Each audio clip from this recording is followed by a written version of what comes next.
Dulu anak saya yang masih kecil tanya gini, Zawa, umi kamu pernah berantem nggak sama abimu? Pernah, tapi nggak rame gitu. Apa kata dia?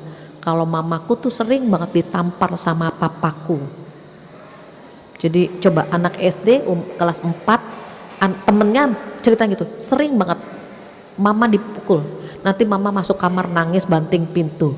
Saya bilang kasihan sekali anak ini gitu, diperlihatkan di depan matanya hal-hal yang tidak layak untuk dia lihat gitu ya. Itu keteladanan penting tersimpan di sini. Dan itu Bu, mohon maaf, nanti ketika dia berumah tangga kasihan gitu. Maka keteladanan itu penting. Apa setelah al-adah? Jadi yang pertama al-adah artinya al-qudwah artinya keteladanan. Yang kedua al-adah. Al-adah artinya apa? Pembiasaan atau dibiasakan. Misalnya bangun tidur apa yang dia lakukan, naruh sepatu di mana, baju kotor di mana gitu ya. Terus kalau orang tua mau berangkat misalnya salim, hal-hal kayak gitu. Maghrib TV matikan, sholat, baca Quran, siapin buku buat dia biasakan begitu. Kalau sudah terbiasa, even kita nggak ada, dia akan membiasakan itu. Nak sudah ngaji, sudah nyiapin buku, sudah gitu. Tapi itu butuh waktu antara 1 bulan sampai 3 bulan untuk membiasakan itu.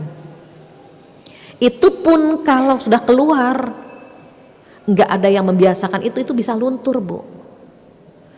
Kita berpikir anak ini kan dulu waktu di rumah begini gitu ya Bu ya, sesuai dengan yang kita harapkan. Tapi ketika dia keluar, dia ke kampus, ngekos, itu bisa luntur tuh Bu. Kenapa? Karena anak kita dibentuk oleh lingkungan. Jadi kita tarik-tarikan tuh Bu di situ Bu. Keteladanan sudah, tetapi di luar kan keteladanan yang dia lihat kan teman-temannya. Dia merokok, misalnya dia pakai pakai baju yang gambarnya nggak layak gitu. Itu kan di luar dia terpengaruh, karena yang dia lihat itu gitu. Akhirnya terbiasa tuh Bu. Nah itu kita tarik-tarikan sama anak di situ. Mana yang lebih kuat antara kita dengan lingkungan di sana gitu. Maka dibutuh yang ketiga, an-nasihah, memberi nasihat. Terus kapan sih waktu yang tepat memberi nasihat? Rasulullah ngasih contoh yang efektif nasihat itu 3 waktu. Yang pertama saat akan pergi. Pesan beliau kepada Ibnu Mas'ud ya, Ibnu Abbas. Ihfadillah yahfadka. Ya gulam gitu. Nak, jaga Allah maka Allah akan menjagamu. Cuma itu Bu, jaga Allah maka Allah akan menjagamu. Saya ingat sekali ketika akan berangkat ke Pakistan Bu, dicuci otaknya itu, di brainwash, dicuci. Pesan ayahanda cuma almarhum bilang gini, Fat, Allah kita sama ya, Allah kita sama, Allah ayah sama Allah Fatihah sama. Walaupun ayah nggak ngelihat Fatihah, Allah ayah lihat, dicuci Bu otak kita tuh Bu. Sampai di sana Bu, bener-bener kalau mau, namanya anak muda ya Bu ya, 17-18 kan pengennya yang itulah gitu. Setiap ingat Allah kita sama, mudah Bu, nggak jadi mau macem-macem. Padahal teman-teman pergi kemana bebas gitu ya. Ingat itu Bu, nggak jadi Bu. Jadi Allah kita sama, itu anak zaman dulu. Anak zaman sekarang bisa nggak digituin? Belum tentu.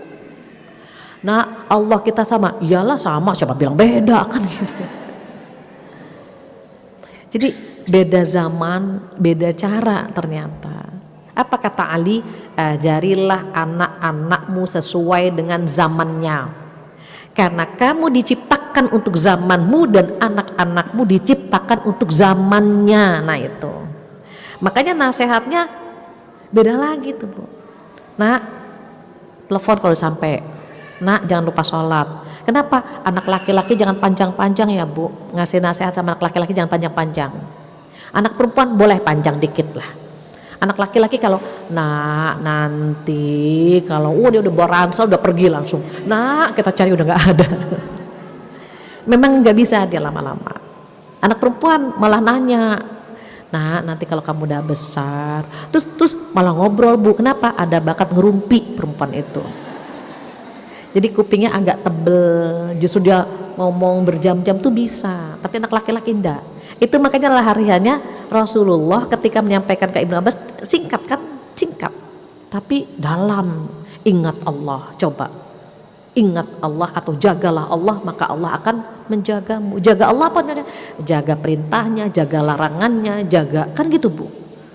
Singkat tapi padat. Itu nasihat yang pertama. Yang kedua, kapan? Makan-makan. Lagi makan atau makan-makan, traveling kan pasti makan-makan ya Bu, jalan-jalan. Dulu ada seorang anak bernama Umar bin Abi Salamah. Nah, Umar bin Abi Salamah itu tangannya tangan kiri gerak Bu, gitu. Mau ngambil daging yang ada di nampan. Ibu tuh nggak orang Arab, pernah makanan Arab ya? Kalau orang Arab tuh makannya di nampan Bu, nampan besar. Bukan prasmanan, bukan sepiring-sepiring kayak kita gitu. Makanya orang Arab ngelihat kita tuh makan cimi gitu, kecil gitu maksudnya. Kita kan Bu ayam dibelah 12, dia dibelah 2 Bu. Makanya aneh gitu. Kalau kita makan ikan teri, mereka bilang apa? Ya Allah, kamu tuh tega banget, biarkan dia besar dulu. Enggak bisa besar, saya bilang ikan teri memang begini gitu ya. Kita tuh katanya makannya tuh kayak main-mainan gitu ya. Jadi beda Bu fisik kita sama fisik mereka. Kita naik ojol masuk angin kerok gitu kan. Mereka jarang Bu, jarang masuk angin. Makanya itu bagus. Umar bin Abi Salamah tangannya gini nih, tek mengambil daging ya Bu, mau dia ngambil tengah. Apa kata beliau? Ya gulam, sambillah wakul biyaminik wakul mimayalik. Nah, makan tuh baca bismillah, sambillah. Wakul biyaminik, makan pakai tangan kanan. Wakul mimayalik, makan yang terdekat gitu Bu. Itu etika makan yang diajarkan oleh Rasulullah SAW. Anak kita bisa nggak begitu? Enggak Bu, kita nggak bisa bilang, nah Rasulullah bersabda dalam hadis kesekian, nggak bisa. Bagaimana biar hadis ini tersampaikan? Nah pakai lagu akhirnya, tapi isinya isi hadis. Kan tadi makan baca bismillah, makan pakai tangan kanan, makan yang terdekat gitu kan Bu. Intinya 3 ini masukin ke anak kita. Kita bilang sama anak kita apa? Makan baca bismillah, makan dengan tangan kanan, makanlah yang terdekat seperti Rasulullah. Kan zamannya beda. Oke, dia lupa lagi makan baca bismillah. Dia ingat kan Bu? Makan dengan tangan kanan, makanlah yang terdekat seperti Rasulullah. Kesimpan Rasulullah di sini. Oke. Kalau dia mau pakai ini makan gitu kan Bu, dia ingat. Anak-anak itu kan otak kanan yang lebih dominan. Jadi oh gitu, nanti dia berantakan makannya. Kita bilang lagi, makan tidak berantakan, makan tidak berebutan, makan harus dihabiskan seperti Rasulullah. Kesimpan di sini Rasulullahnya Ibu. Anak-anak sekarang nanya apa? Bunda Rasulullah sama Superman hebatan mana? Nah, karena dia tidak mengenal Rasulullah, bahwa Rasulullah itu benar, kalau ini fiksi atau fiktif gitu kan Bu. Anak-anak tuh nggak tahu. Nah itu yang disampaikan oleh Rasulullah kepada Umar bin Abi Salamah. Terus yang ketiga apa? Yang ketiga itu kapan?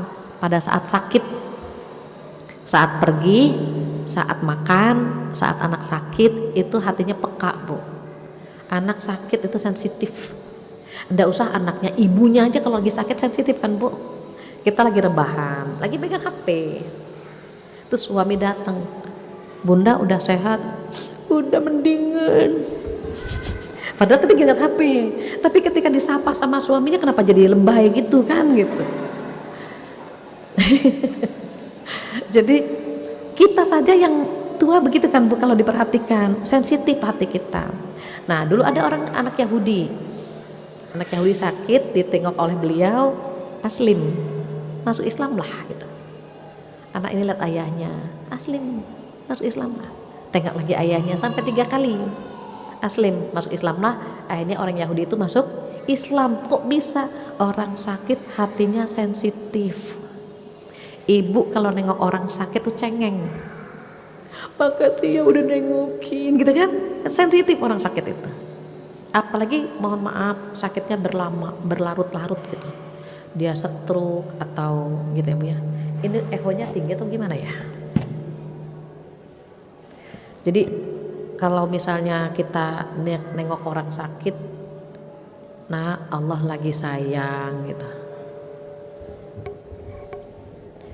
Nah Allah lagi sayang misalnya gitu ya. Jadi Allah mau ngasih Allah mau ngasih kenikmatan gitu. Allah sedang mengampuni dosa-dosa. Tapi enggak ya?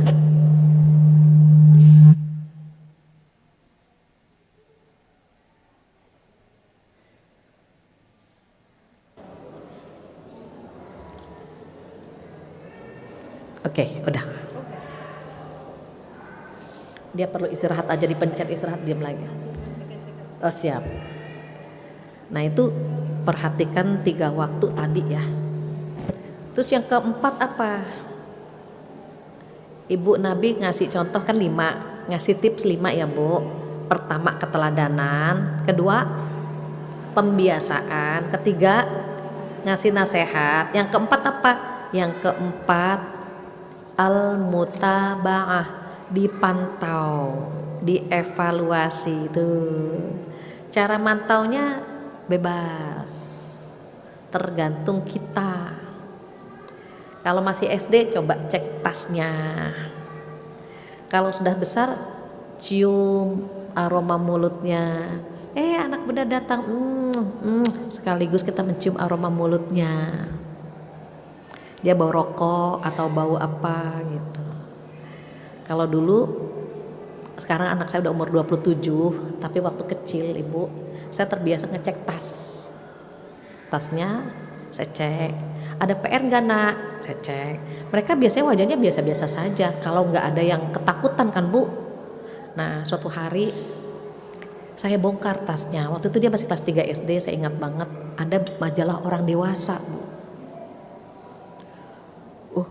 Panik ya Bu, majalah orang dewasa, kan dia baru kelas 3 SD. Saya nggak langsung marah, saya cuma tanya gini, nak ini bukunya siapa ya? Hah? Majalah siapa?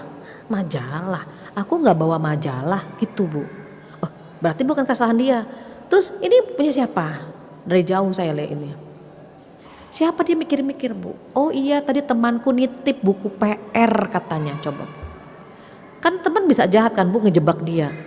Oh iya tadi aku udah bawa di ransel katanya, aku udah mau pulang.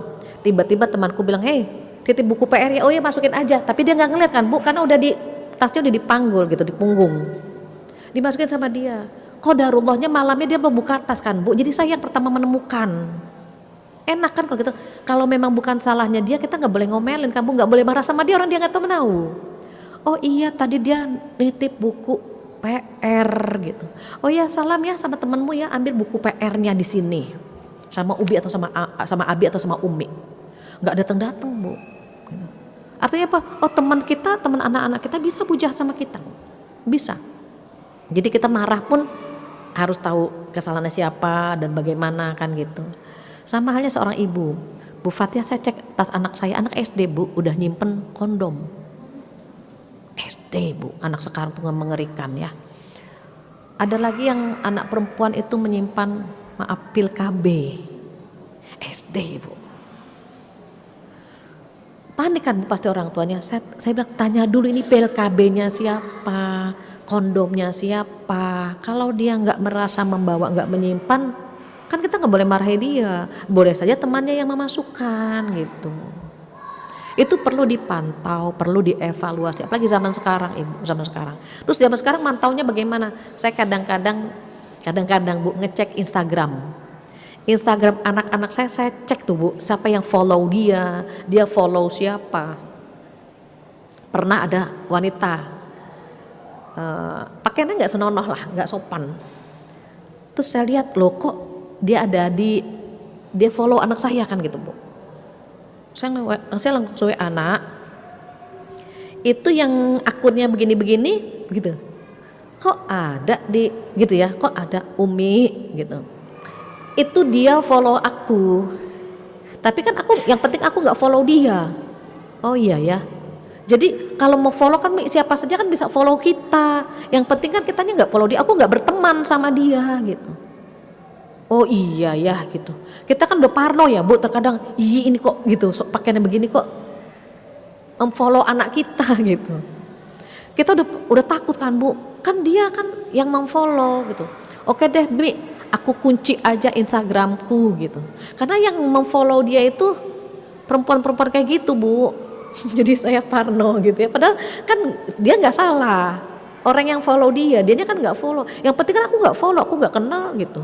Masa aku ngelarang Mi? Oh iya ya, ya udah Mi, aku kunci gitu. Jadi sekarang pun zamannya memantau anak itu beda lagi kan gitu Bu.